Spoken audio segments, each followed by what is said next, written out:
the pandemic, right? Like the world went through a lot, and you, among many others, were definitely the firefighters and like kind of just saving the world at that point of time. What was going on during that time? Can you talk to me a little bit about that? And also, like, how did that journey ultimately pan into what you're now venturing into? And I know it sounds very cliche, but I went into medicine to help people.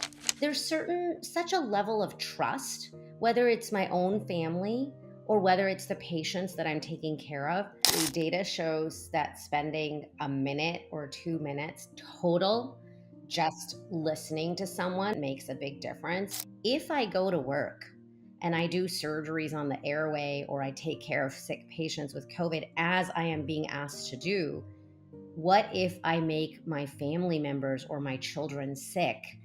And I started to realize my mortality.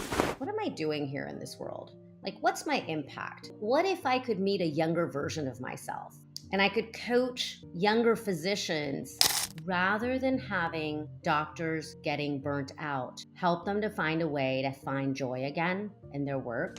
If a patient comes to see me in the hospital and I ask them to rinse their nose with water that's clean and do all of these things to take care of their surgery, have I really thought about where they live?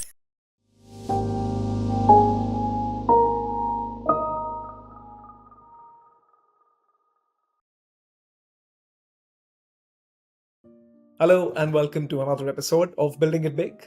With me today, I have Aisha Khalid, who is a physician, more specifically an otolaryngologist, which a lot of people just know as an ENT or an ear, nose, and throat doctor. Aisha, thank you for being with us today, and welcome to the show. Thank you so much for your introduction, Shreyas. So good to see you. Thank you for allowing me to be on this excellent show. So, as mentioned, my name is Aisha Khalid. I live in the United States. I am an ear, nose, and throat physician, or an otolaryngologist, which no one can pronounce. I am practicing specifically rhinology or nasal surgery. So anything that people may have of their nose and sinuses is my area of specialty. And at this point, I've been practicing for about 20 years or so. So time flies, and it's been quite a journey. Certainly does. And yeah, Aisha, thanks again for that intro and for coming over. I wanted to start off. I mean, you've got an exemplary journey, what I would call, right? Like for someone who's been proven as a really classic physician, and then of course like helped out people in several different ways, not just through surgery, but also eventually going back and like giving a lot to community and then building communities as well. So I do want to cover that entire thing. But let's just begin from your story. Like, how did you become a doctor? What was that journey like? When did that happen? Yeah. Yeah, absolutely. So I was born in New York City, grew up in Canada, actually. So a very different healthcare system. And I went into medicine, and I know it sounds very cliche, but I went into medicine to help people. I just felt that having a conversation and really understanding what's wrong with someone and really leading them on that healthcare journey would be exciting. And then specifically surgery, I love working with my hands. And now in hindsight, in high school, I used to enjoy woodworking and I really wanted to do things with carpentry or building, but there wasn't a career I could figure out back in the day. So that will come full circle later. But so that was my journey and my start. And then to be honest, I think in life we meet people and they are excellent mentors. So by the time I decided I wanted to go into medicine and I started medical school, I met a gentleman who is an ear, nose, and throat surgeon, but also maybe the founding father of sinus surgery in the US. And so Dr. Kennedy introduced me to this field and this subspecialty niche. And really, I think that's why I chose it. He was a great research mentor, a great human being. He's still practicing today. Yeah. And I think we all pick things based on people we know that lead by example. So that is really the truth of what led me to this specialty. Yeah. No, I completely agree with you. I mean, I look back at my own life. A lot of things which I've done is certainly a reflection of people I met and people I got inspired from, and I think that's just very, very true. So yeah, so I mean, you then became a doctor. and then you of course like picked this field and started going through this journey. So when exactly did this begin? Like, I mean, when were you starting as a full-time physician? So I graduated medical school in 2003. Hmm. And gosh, it seems crazy to say out loud at the, right after the turn of the century. So since 2004, through the Yeah, residency training and the specialty training, I've been practicing medicine. And then yeah, I would say as a full-fledged adult practicing on my own since 2009, in fact. And I've yeah, worked in a variety of settings. I've worked yeah, in community hospitals, I've worked in private practice, I've worked in academics. I'm on faculty here at Harvard Medical School, but really right now, my job at the current hospital I work, Cambridge Health Alliance, is really to help the underserved. And so we really serve a lot of the population in Boston that it would be tough for them to get care otherwise. That has been honestly the most gratifying part of my career. yeah. And I think for a lot of people who don't know about this, the US healthcare system is definitely not the most egalitarian, and it does not really provide the same set of care, of course, to different financial sectors of the society, right? So I think just kind of like stepping into that and like helping out to still say the majority of the community who still go through that community sort of hospitals is massive, I would say. Absolutely. And I think you raise a really good point, and you've got experience with Boston here, but you have the upper echelon of innovation, med Yeah, device, Harvard, MIT, and at the same time you've got an entire group of the population that doesn't have what we call in the United States commercial insurance, a yeah, good payment system where they can afford to get care when they want, how they want it. So that's really been an eye-opening process, and really the first time. It's my 10th year, in fact, this year at Cambridge Health Alliance. And as chief of our division within our department, really the goal is how can we make sure to get care in a timely fashion? But to be honest, I think that's a global struggle. I yeah, think that's a global struggle. It's just unusual that we have so much prosperity in this country, and yet we're not able to, figure that out, how to get that not just equitably, but really in a way that it's easy enough to access and understand, even with the different languages in the US. yeah. But I think globally, the provision of healthcare has become a very tough proposition for a lot of people based on distance or cost. Yeah. Yeah, and I mean, on a tangent, I was reading a different stat in some other context that the world produces enough food to feed the whole Earth 7 times, but there's still people who are dying out of like hunger, right? And this is I think very telling in like several different sectors, healthcare being one, right?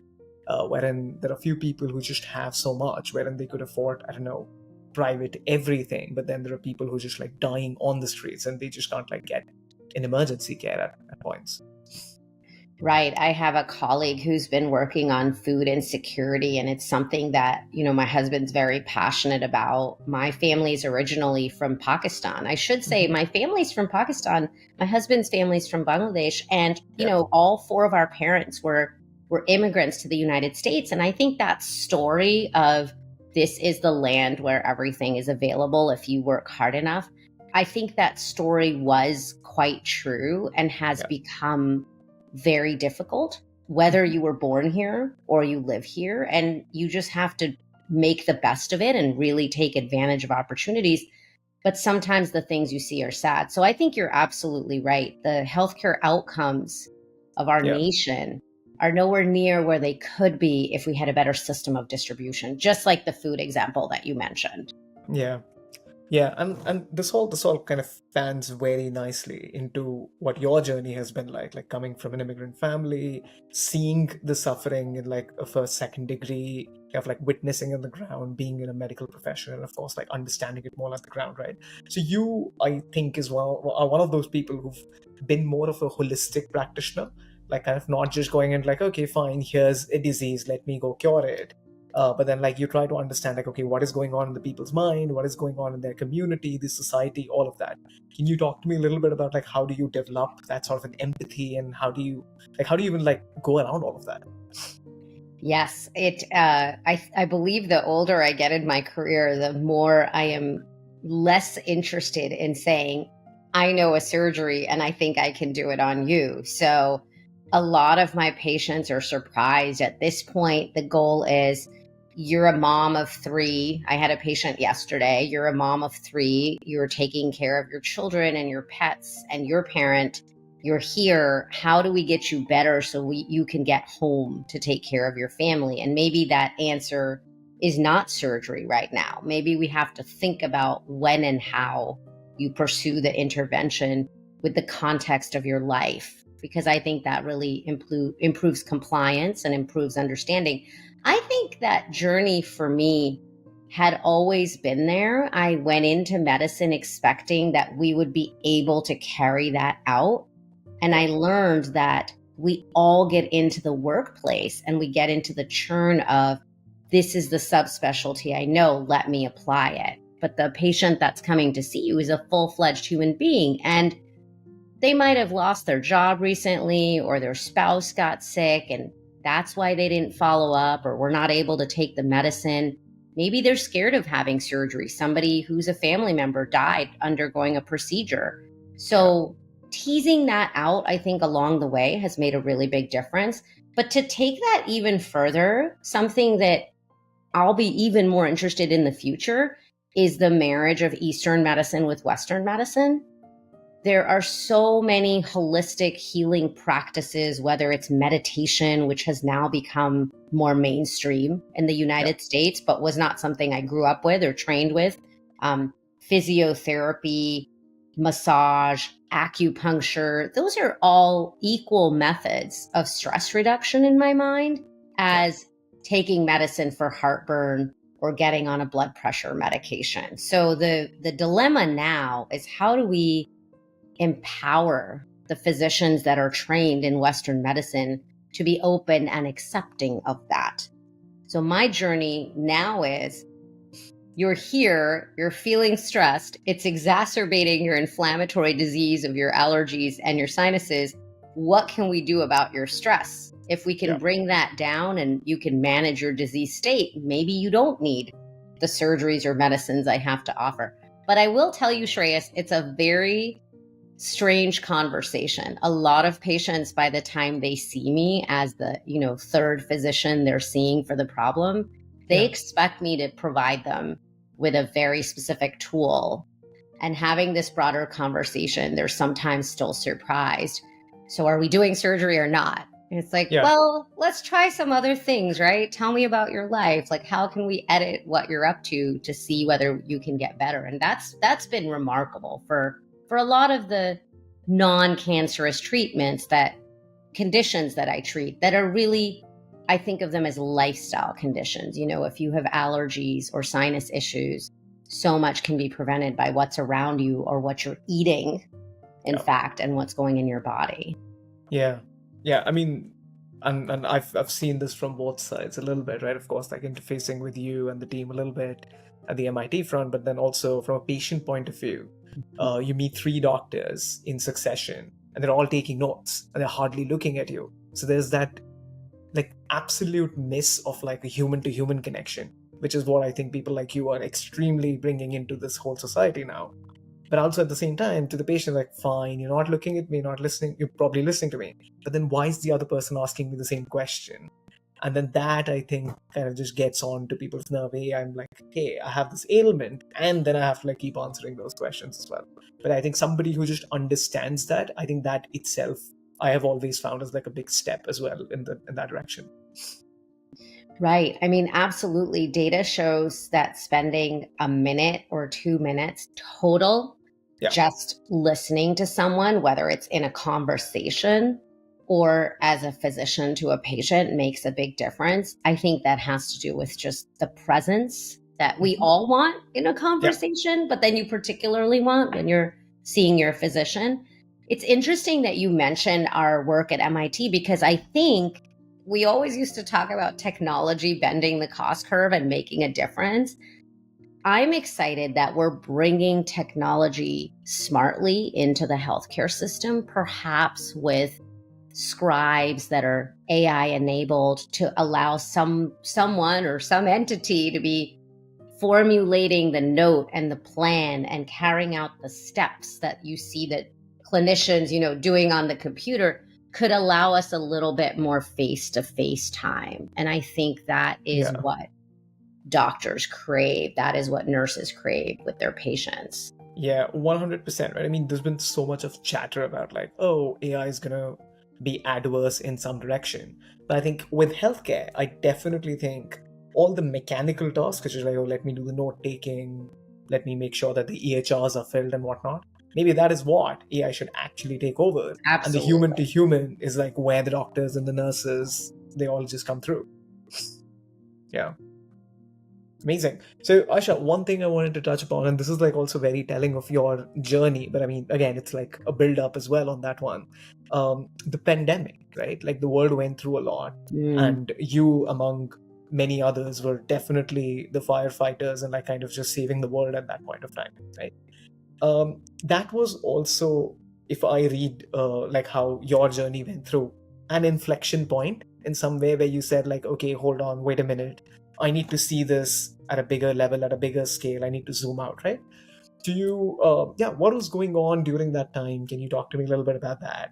And also, like, how did that journey ultimately pan into what you're now venturing into? Absolutely. I think the pandemic was definitely a scary time. So I mentioned at the beginning, I met Dr. Kennedy, I did research. Sinus disease, the nose, the airway was so exciting. But if you fast forward to 2020, that is primarily where COVID is received and transferred, is through your nose and your throat and your breathing.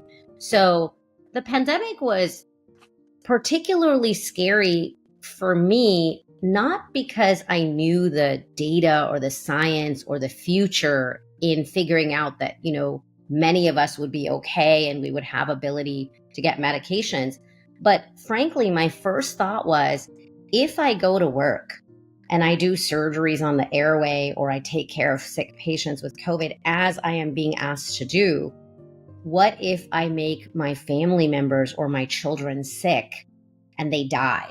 So I think that fear, which now in hindsight, however real that was really a driving force to say, would that be worth it? Would it be worth it that, I'm putting myself at risk every day? What's the goal? What's the outcome? And there's such a level of trust, whether it's my own family or whether it's the patients that I'm taking care of. There's such a level of trust that they all feel that I will do a great job and take really good care of them. And then fast forward to that they will be okay. And I started to realize my mortality, that is not necessarily entirely true. I don't have ultimate control over my health, over their health, over my children's health. And at the end of the day, I have to really pause and say, these are my limits and what brings me joy. And the first thing I realized, so that's the first thing that happened, but the first outcome of that is I realized how valuable time is. And it's a funny way that I realized that. It's because we switched in the early months of the pandemic from in-person care to remote care, probably for those 6 or 8 weeks where we didn't know what was going to happen. And we only went to the hospital when someone was really sick or we had to do the surgery. Otherwise, I would meet you as a patient via telehealth, which, by the way, as you know, Yeah. many of us had been saying was a great way to do things, but it was not really the norm. Yeah. As you did the telehealth visits, often when people got busy or weren't able to make their appointment, it sort of gave me time to just sit and reflect, to sit at a desk and reflect and think, what am I doing here in this world? Like, what's my impact? I just assumed that I went into medicine and then that would have the greatest impact. But could I have greater impact? What else could I be doing? Both to sort of impart to our children the value of family and time with your loved ones, and also to impart to myself that there might be something bigger or greater out there that I'm destined to do. And maybe I haven't figured that out yet. So I would say, I don't know if it was an inflection point. I would almost say it was eye-opening Yeah. in terms of I can now choose to decide what happens in the next many years of my life. And I really have to be thoughtful about it. You mentioned that the path in my journey, the next step was, well, I do love the practice of medicine. I do love taking care of the patients, but I do not enjoy the background typing and administrative work. And to some degree, that does burn a lot of us out. So what if I could meet a younger version of myself and I could coach younger physicians, younger providers, younger nurses, particularly women who are struggling with when and how to balance raising a family, and say, here's how I would do it again. I would craft your work so that it's a little more flexible and you have time in the evening when your children are little, for example, because that's what I would have wanted. So I started doing a all-out coaching journey. I took courses with Tony Robbins, Community. I signed up for the Leadership Mastery. I really am now working on converting that into a life mission, one of my life missions, which is rather than having doctors getting burnt out, help them to find a way to find joy again in their work so that they will be better providers, better human beings, better able to take care of themselves, therefore better able to take care of you as a patient.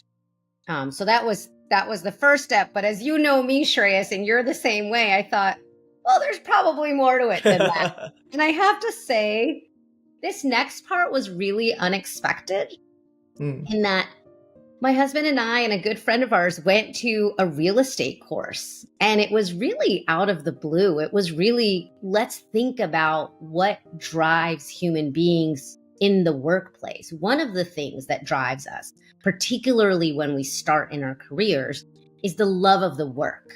Yeah. I love medicine. I love taking care of the patients.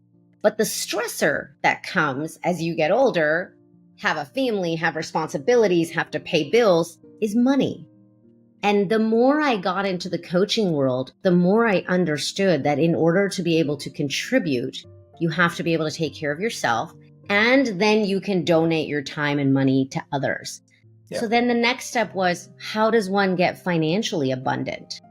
Because if folks have financial abundance, they're able to have that peace of mind that you and I were talking about earlier, to pay for healthcare, to pay for services. And really, the stretch into exploring real estate was, what are ways to make a passive income for ourselves and our family so that, our parents came to this country and said, you work until you retire. And then if you have energy left, you might be able to travel. But our children, we want them to grow up differently, and we want them to take care of others who don't have as much. So that's really what led. That was, I think, the impetus to the real estate journey and passive investing. And then it just grew from there in a wild and crazy way. Yeah. Yeah. And just to kind of add a little more blurb onto this. So this real estate investment vehicle is called APEX Multifamily. And what you do here, if you were to say this in your own words, because you're better at saying this. So why don't you go ahead? So what happened is, we basically went and I took a course, and APEX Multifamily Capital is our company. And what I do is buy, hold, and sell with a group, with a syndicate, apartment buildings, currently in the United States, usually in areas where there are up and coming communities. And for the reason that this really struck a chord with me is that you can buy and sell apartment buildings anywhere and maybe not even put that much love or effort into it. But if you really want to improve the lives of people, you may want to start with the security of where they live and what they eat. And to me, this was the security of where they live. So we not only buy, hold, and sell apartment buildings. So let's say, a recent one we had was in Jacksonville, Florida. And another one was in Des Moines, Iowa. The goal is this group of investors and I, through Multifamily Mindset, that's the name of the group, really says, before you start doing anything where you're raising rents or making it more expensive to live somewhere, let's start by fixing all the problems that exist. So, whether it's new appliances, a place for your kids to play with a park, more lighting, better lighting in the parking lot so that you feel secure taking your kids to the car at night if you're a mom, better front desk security. You do all of these valuable additions, you make it a place that people want to live, and then naturally they'll gravitate to staying in your apartments. You may raise the rent a little bit, but not before you've done it and not abruptly. So you do it slowly over several years. Yeah. And then financially, what that does is it makes your apartment building as a whole more valuable. And Yeah. then once you've created that, you move on. But what you've left in your wake, what I loved seeing this community doing and why I got even more into this business, not just from investing myself, but really to being part of the management team of some of these apartment buildings, is you are now improving a community where people are starting to feel safer. They're starting to feel more secure. They're starting to feel like just because they don't live in the most expensive apartment building, they're not able to have clean water, clean appliances, clean flooring, no pests, rats, mice, cockroaches. And those are all things that in cities now or even towns are so prevalent, right? And so you want to help them live in a clean place. And when I saw that mission with this group, I thought, wow, if a patient comes to see me in the hospital, for example, and I ask them to rinse their nose with water that's clean and do all of these things to take care of their surgery, have I really thought about where they live? And is it sanitary? And do they feel safe? And are they so overworked to pay their rent that they're not able to? It just kind of feels like I'm earlier in the mission now with the real estate. But I loved it. And to tie it back to what I said earlier, remember I said in high school I loved woodworking and carpentry. So just the thought that building materials, the way in which we improve flooring, lighting, foundations, we're now currently in a land development deal that is going to start from the ground up. And I can tell you that my most exciting part will be to put on the hard hat and learn like how a building is built. I know that sounds sort of nutty for someone that does something very different, but I can't wait to see, hey, you put together something and then people come to live here and they love living here and they tell other people what a great community it is. And maybe they gather in the lobby and have a backyard barbecue. I think that builds that social fabric that we're lacking now in our, work lives and our remote Zoom lives on a day-to-day basis. Yeah, I agree. I think there are many people who say life comes a full circle, but you're like a physical embodiment of that in a lot of ways. So some of the things which you said, and I was just kind of like making a mental and more of a paper note as well, while you were still like very actively just a physician at a point of time, right? You said something like, I was always thinking about like, how do I get this patient home, right? I think that's just such an immigrant mindset as well. Like, okay, how do I get home? What is home? That definition and everything. And again, just from an outsider's perspective, I think that get home has just like stuck on with you. Whether that's like, oh, here's a regular patient who I'm treating. I need to make sure that they are okay and they get out of this hospital and go where their family is. Even when the pandemic happened, your concern and your thoughts were always around, there's so many people now in abundance who are going through something. How do I make sure they are okay and they get home? How do I myself get home safely with my family? And then now with APEX, I think that's the core mission, which again kind of is still very much close to your heart. It's like, okay, all these people probably don't have a home, right? How do we make a safe home and then get them home, right? That I think kind of just like tells me very much into, okay, here's where you've always like stuck with that thing. I've just been very, very true to that thing. Like, okay, here is a human who needs to get home, right? You're so masterful, Shreyas. I think I will steal that and put it right on our website at Apex. I will say, I think you're right. I think that all of us that, we talk about culturally diverse backgrounds, and that's such a conversation in this day and age. And I think that as patients, you're trying to understand what people's background is. But I think you're 100% right. And it isn't just being able to get back to your home, but the other word you inserted was feeling safe, feeling Yeah. secure, that where you live is happy and you're okay with it. And you can go to sleep at night knowing that you're taken care of. And the second piece that you brought up, which is 100% true, is not everyone can at this moment, even in the United States of America, be able to afford to purchase their own home. Therefore, if they are living in an apartment as they are building their career, putting themselves through school or residency training, having a job, thinking about the dream that they want to potentially own a home, the reality is they still deserve a really good place to live. Yeah. And I think that for many people, home ownership may never be a reality. Therefore, they deserve a lifelong good place to live, right? It's all about priorities. What do you enjoy? Maybe you enjoy traveling more than Yeah. spending your money on a mortgage. And I think that's very valid and very fair in this day and age. But I never thought of it that way as you tie it together. But I think you're absolutely right. Having grown up witnessing the worry that people have when they immigrate anywhere, but Yeah. particular to the US, to try to meet that bar of like, where will my home be? What neighborhood? Will the school system be good?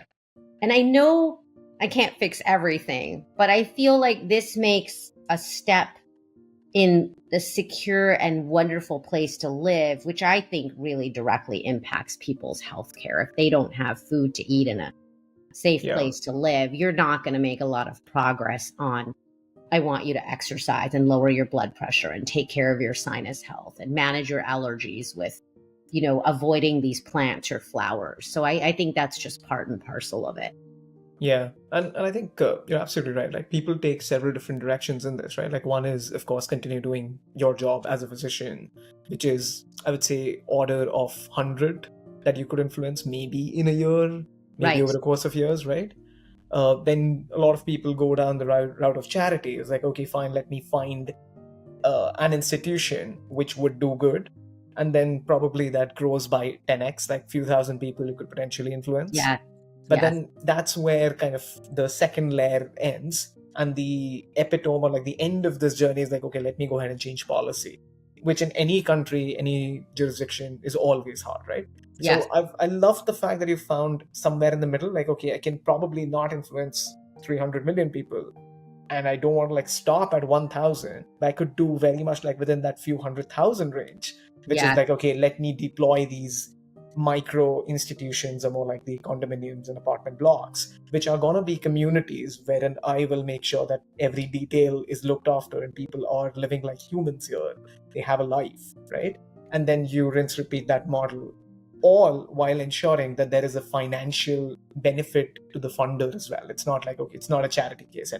Absolutely. So that it becomes self-sustaining, which is all the stuff we teach, Yeah, right? And in all the courses we've been involved in ventures. But there's another part to this that you're yeah, reminding me. One of the things that really raised my enthusiasm was that when I went to these courses and trainings, and I still go to visit, the different multifamily mindset courses, the folks there that are young, much younger than I, at the start of their careers, either in college or in their early 20s, who have said, I don't want to follow the traditional path of what I could do for a job, quote unquote, or I am not satisfied to have this sales job in this company at the age of 24 that then I will be doing for a while. And I'm not sure that this will allow me the financial security for me or my family, my future family.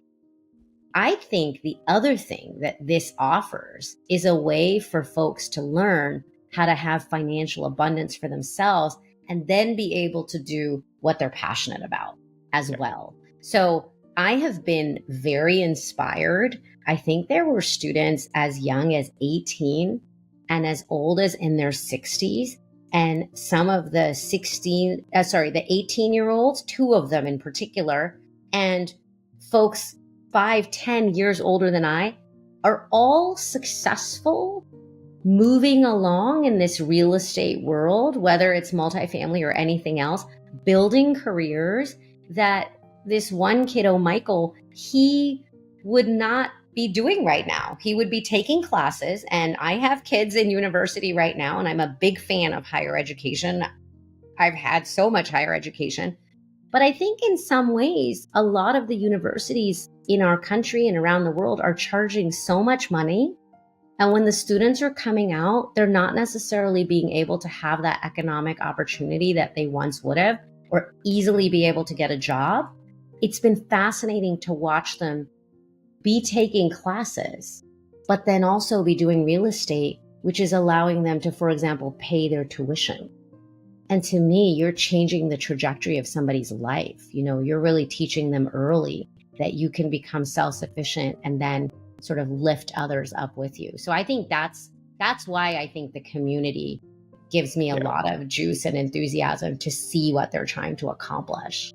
Yeah, and I think another thing in what you said, which I was thinking about.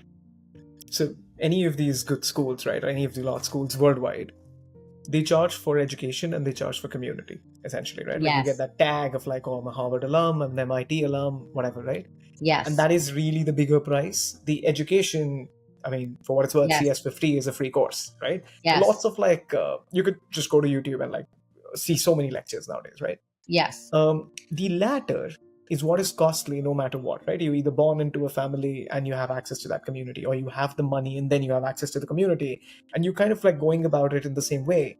I'm not going to be able to change the rules of this game. Yeah. If you have to buy into the community, let me empower you so that you can buy into a community somewhere, right? Yes. Whether that's like learning about financial freedom or like financial literacy and all of that, which is kind of the same thing in a way. Right? Exactly. Financial literacy. So thinking back to what I would have taught my younger self, medical school, for anyone listening who wants to go, whether it's in Europe or the United States, especially in the United States, it's very expensive. Yeah. And one of the things that we don't learn enough in higher education, whether it's engineering, law, medicine, or teaching, is the financial literacy of how you will be able to sustain and provide yourself in the long term without thinking, I'll just work more. I'll just work more so that when I hit the pandemic, what we saw was, and then I'll quit. Yeah. So many physicians in particular said, I'm burnt out. And to my conversation earlier about the financial literacy piece is necessary before the financial abundance piece, which is then necessary for you to say, I'm wealthy, but I'm not wealthy because I have money. I'm wealthy because I'm happy with what I'm doing and I love my life and I have joy. I think that's true wealth. What the financial abundance is providing me is simply the ability to carry out my life in the way that I want to be an example to others. And I want to be proud of who I am, which I think is something that we often don't get taught in school. Yeah. Are you proud of who you are as a person and what you do, as opposed to what grade did you get on this last examination? Yeah. Which is how I was raised. And, I see so many others under so much pressure. Yeah. But I just want to start changing that story. And I think you're right. I think changing the system and saying I could have somehow impacted medical education to become so much more warm and fuzzy and say, I know it matters that you are an excellent surgeon and you know what you're doing with patient care, but you know what matters more? Are you taking care of yourself? Because if you're not taking care of yourself, you can't be that best physician to others. I didn't think that I could move that needle as readily. So I think you're right. I have found another avenue to channel that financial literacy piece earlier for people. Yeah. Yeah. It's all about ensuring that the machine's well oiled, because otherwise it won't work, right? Yes. Yeah. Absolutely. Right. So one thing I really like asking people, through your like really glorious career, you must have had many such moments wherein you've just been like very proud of yourself, something which you did, and you're like, wow, I've influenced something in so much of greatness, right? We kind of typically call these as eureka moments as well. What was that one eureka moment for you that you love sharing? Well, this is going to warm your heart. I would say it was meeting all of you at Uh, MIT Hacking Medicine. I will say I think the challenge moment for me was, what am I going to do in the next phase of my career? And honestly, I could say that it was brilliant that I decided to pursue an MBA at Sloan, but the truth is it wasn't brilliant. It was just my midlife crisis where I said, you know what, I need to learn something different, some different set of skills. And so then starting that MBA program, I think came out of challenge. Hey, I'm unable to move the levers in the people around me at the hospital. What else can I be doing? But then the eureka moment came when you get together with a group of people that are not just physicians, but they're like students and engineers and builders and designers. You can change the world. You just have to pick a topic and you can change the world. So I would say that one of my biggest eureka moments was the first hackathon I went to, and just the whole concept that you can re-spark your imagination and really like build companies out of it. I think that is incredible. mhm. I'll say the second, you know me, I'll give you a second one. I'll say the second one happens more perpetually now, inpatient care. So for example, it happened this week where I now have these moments where I realize that if there's a day where I'm working with a group of people, whether I'm seeing patients or I'm working in real estate, sometimes I'm really letting it come to me that this person really needs help. And then I pause and I stop my day and I say, I'm going to really connect with this human being and really be able to help them. So this week, for example, I saw a patient, a middle-aged man, and he was really, I cannot sleep. I haven't been able to lose weight. Interestingly, that you mentioned this earlier, he's an immigrant to this country. He was a top, bodybuilder in another country, came here, and he has put on a lot of weight because that muscle, he's not able to really maintain the workout regimen given his work schedule. And I felt like I spent more time giving him hope for the future. Look, here's 6 or 7 things that you, sir, can do. Let me give you some action items. Some are medical related, some are not. Just resources that I know in the city and in the community to get you back on your feet, because you are someone who's in his mid-40s that is now starting to lose hope in the rest of your life. And I felt like even though I did nothing for him medically, I didn't prescribe him a medicine, I'm not doing a surgery on him right now. In fact, we chatted about how he could avoid these surgeries that he thought he needed in the future. But I feel like he left with hope, right? And he had gone through the system struggling with healthcare and housing in the recent last 2 years since he's moved to Boston. For me, those are the eureka moments, and those are the ones that are individual that then in real estate, I just hope can be even more at scale. Yeah, yeah. Love both of them. Of course, first one being closer to me. Exactly. So, I mean, I had this question for you though. You're one of those people probably have 30 hours in a day, given the amount of things you do. But what keeps you going, like with like so much going on, like on every day-to-day basis, right? Like what is your secret sauce? What keeps you going generally? I used to think that I and others would keep going from an intrinsic motivation. I have to be honest, I have really learned over the last few years through this coaching journey and just training, what keeps me going is having rituals and becoming super disciplined about there are actually only 24 hours in a day. And of those 24 hours, I definitely need to sleep at least 6, if not 8 hours. So with the remaining hours, what do? Do I just work from the moment I get up to the moment I sleep? Or do I take that time for spirituality, meditation, gratitude? That's what keeps me going now. It's just these daily habits of giving gratitude, saying thank you, thanking our creator for everything that I've had. And then second, I learned this really cool habit from the Tony community, which is, I don't do it every day, but when you get up in the morning, in addition to starting with what am I grateful for? Like 3 things that you're grateful for, which I do every morning. There was also a moment where he was teaching and the classes were teaching, call someone or send them a message quickly, maybe for 20 seconds. And he does this every morning where you tell them how they particularly did something amazing, whether they helped you, you saw something they wrote online, and that's it. And just hang up. You don't have to talk to them. You just either text them or leave them a voice memo.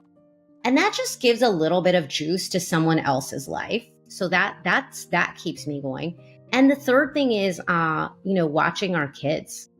Watching our kids really, we have 3 children, watching them learn and evolve from a life of you could easily just be stressed about what you do every single day to I need to be the model of being centered and being calm. And if you and I are having a conversation, then I'm paying attention to you, Shreyas, and actually not trying to multitask.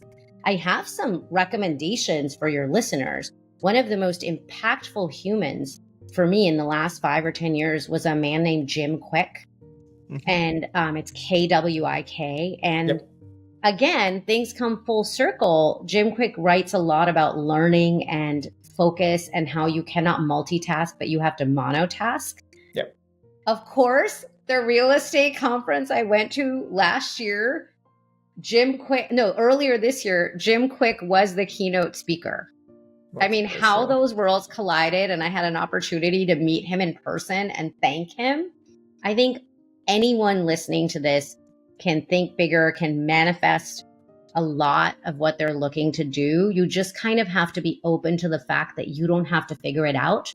There's people around you. Like I rely on people around me to help me understand how to do it better and faster. And that's a big shift for me because my medical training was, how can I learn to do it better by myself, for my patients? But my newest mantra is, who around can help me to get to my goal faster so that I don't have to do all the hard work and it doesn't feel so exhausting at the end of the day. Got it. So many good things in there. And isn't Jim Quick the person also who talks about like these mental models for remembering things? Yes. He's the memory guy. Memory guy. Absolutely. My memory is bad, so I've not been watching. Yes, and he has some very inexpensive online classes that I had taken, but the fact of the matter is he feels like you can rewire your brain. Yeah. And I feel like if we can all rewire the way we think and the way we remember and the way our brain works, then we can rewire our entire life. Yeah. So I just have to constantly remember that we have to do it every single day. If I miss a day of gratitude or prayer or giving thanks, or I haven't meditated in a few days, which are all, by the way, things that when you and I met, Shreyas, years ago, were not things that I did on a daily basis. If I miss those things, then I don't get my great work that I need to get done accomplished. And I think people don't realize the impact of slowing down and having that mindful moment. Yep, 100%. I mean, I've been doing some of that stuff. I can see a change in my own self. So yes, completely agree. Wonderful. Aisha, that brings us to the end of this conversation. That's so much fun and again, learned a lot. I mean, every conversation with you just like opens up, I don't know, few new brain cells, if that's even a medically correct term. But yeah, thank you so much for doing this. And I hope you enjoyed this as well. Oh my gosh. Thank you so much for having me. I hope your listeners understand what a valuable mission this is. It was such a pleasure. It's always a pleasure to chat with you and hear what great stuff you're up to. All right. Thanks so much, Aisha.